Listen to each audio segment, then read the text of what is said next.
जय एस.सी.टी वैदिक, जय श्रीराम. प्रश्न तुमचे उत्तर आमच्या या सत्रामध्ये आपलं स्वागत आहे. काल व्हिजिट करत असताना एका शेतकरी मित्राचा प्रश्न होता की मला एस.सी.टी वैदिक तंत्रज्ञान सुरुवातीला वापरायचं होतं, परंतु काही कारणास्तव मला ते वापरता आलं नाही.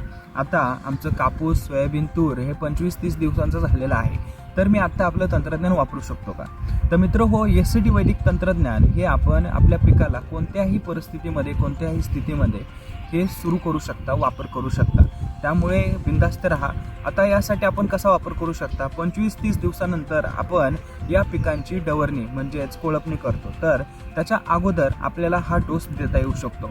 एकरी कृषी अमृत 5 बॅग, SSM HG 2211 याप्रमाणे बेसल डोस मिक्स करून आपल्याला या पिकाच्या बुडाला टाकायचं आहे. जसं की हे कापूस पीक आहे, तसंच तूर आणि सोयाबीन यांच्या बुडाला आपल्याला ते खत पुढे टाकत जायचं आहे आणि त्याच्या मागे आपली डवरणी व कोळपणी सुरू राहील, जेणेकरून ते माती आडसुद्धा होईल. अशा प्रकारे तुम्ही बेसल डोस दिला तर तुम्हाला एकदम उत्तम प्रकारचे रिझल्ट मिळतील. त्यामुळे घाबरून जाऊ नका.